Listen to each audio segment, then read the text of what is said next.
Welcome back mga kaaldab. Ito na naman po ang inyong lingkod, si Mr. Destiny.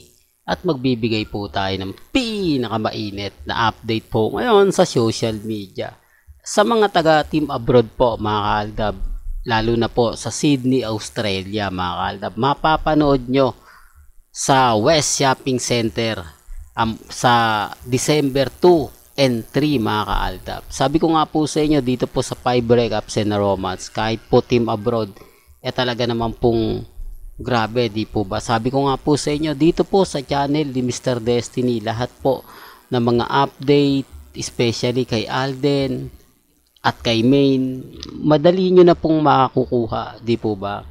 Updated naman po tayo, kaya nga po ako nagtataka, sinasabi nila na may marami daw silang alam na hindi daw po alam ni Mr. Destiny.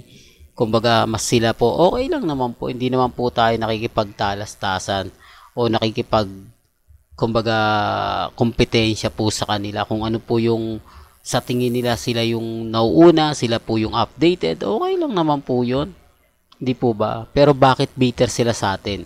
Bakit kada update natin talagang nagre-react sila, nagko-komento, lalo na po yung mga issue na patungkol kay Alden, kay Julia, kay Sharon Cuneta, di po ba? Hindi daw po magkakaroon ng ganito rin kalaking kinita, yung 72 million, di po ba? Although aabot pa po ata ng 80, no? Depende pa rin po yun, mga kaaldab.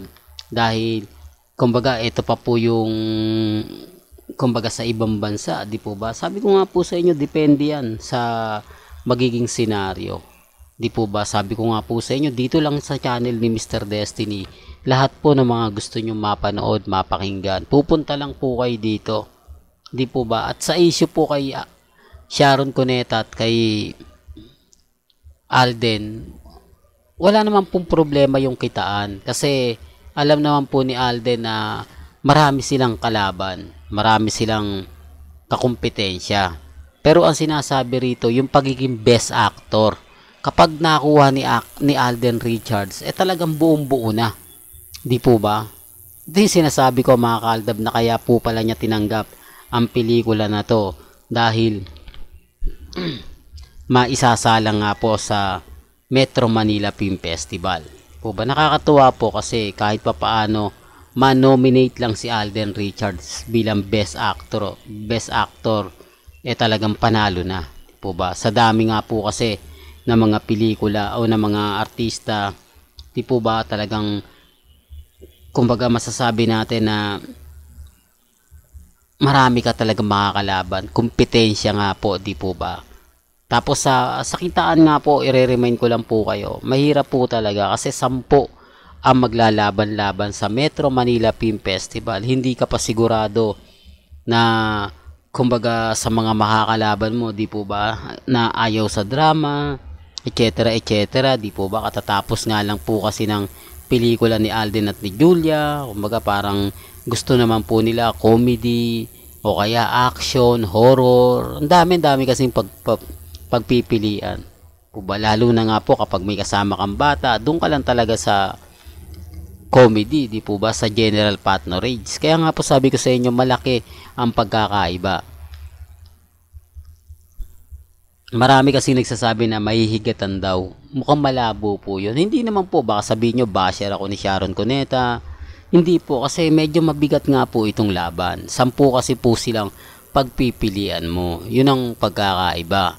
Kesa po ngayon na, itong showing nila, na wala pong kalaban. Di po ba? Sabi ko nga po sa inyo, dito lang nyo yan mapapakinggan sa channel ni Mr. Destiny. At dito po sa pangalawang i-update natin, alam ko maraming magre-react nito. Alam ko maraming magko-komento. Pero may kanya-kanya tayong opinion at reaction. Okay na sana yung post na to di po ba? Kaya lang nirepost po nila. Nilagyan po nila ng caption, May Mendoza, Arjo at Aiden nagbabakasyon sa beach, hinihiritan ng magka-baby. Di po ba? Bakit nga po ba ang news ko at ang mga Armain at main fanatics yung bumabanat niyan? Kasi sa totoo lang po, pag nanganak nga po daw si Mengay, tapos na yung boxing. Di po ba? Kumbaga parang sinasabi nga po nila na ito lang yung hinihintay nila, ito lang yung kumbaga pagkakataon nila para di po ba mapadama sa mga Aldab na wala na po talaga silang aasahan. Kasi kapag may isinilang na nga po, talagang basag na yung Aldab. Talagang malabo na. Di po ba? Pero ang tanong, papaano nga po ba talaga na ginagawa nila? Pansin nyo naman po na inedit lang po talaga to. Di po ba? Sabi ko nga po sa inyo yung mata ni Mengay. Di po ba? Kung papansinin mo. Tapos, at kailan nga po ba kuha to? Di po ba? Kailan nga? Yan ang sinasabi ko mga kaaldab. Ultimo yung nag-post, hindi niya alam eh. Di po ba? Kaya lang, ini-edit-edit lang po talaga. Halatang halata naman po. Lalo na nga po, di po ba? May kumakalat na kasama niya naman po dyan si Paulo. Real talk mga kaaldab, yung AI family sa kalye sa EAT studio, di po ba? Yung tipong hindi mo maano kung ang tawag doon, teleserye na AI family. Dati Pamilya Nunal, no? Tapos ngayon AI na. Pero kahit saan mo naman kasi tignang anggulo, ang kalalabasan pa rin po kalye serye. Hindi talaga mawawala. Kahit anong sabihin nila na bago na, iba na, wala po talaga. Yun at yun pa rin po. Di po ba? Sabi ko nga po sa inyo, dito lang nyo po sa channel ni Mr. Desty yan mapapanood, mapapakinggan. Kaya sa mga nagsasabi ng ganito, ganyan, ako fake news ka Mr. Destiny, okay lang. Wala namang pong pilitan. Hindi naman po ako namimilit at never naman po tayong kumbaga nagpupush na mga bagay na ganyan. Ang sa akin lang po kung ano yung latest, kung ano yung pinag-uusapan, kung ano yung trending, dun lang po tayo. Huwag po kayong padadala sa mga sinasabi nila. Katulad niyan, buntis daw po si Mengay. Dapat si Ibiang nagsasalita nito eh. Dapat si Ibiang yung nagpapaliwanag. Di po ba?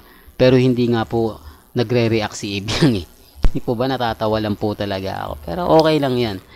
Alam naman po natin na may mga bagay-bagay na mahirap nga po talagang ipaintindi. Well, hanggang dito na lang po ang ating latest updates. Kaya kung gusto nyo pa po ng pinaka-latest at sariwang update, abay tumutok lang po kayo dito sa channel ni Mr. Destiny para updated po kayo sa mga latest at sa mga bagong video po na ilalabas po natin maya-maya lang.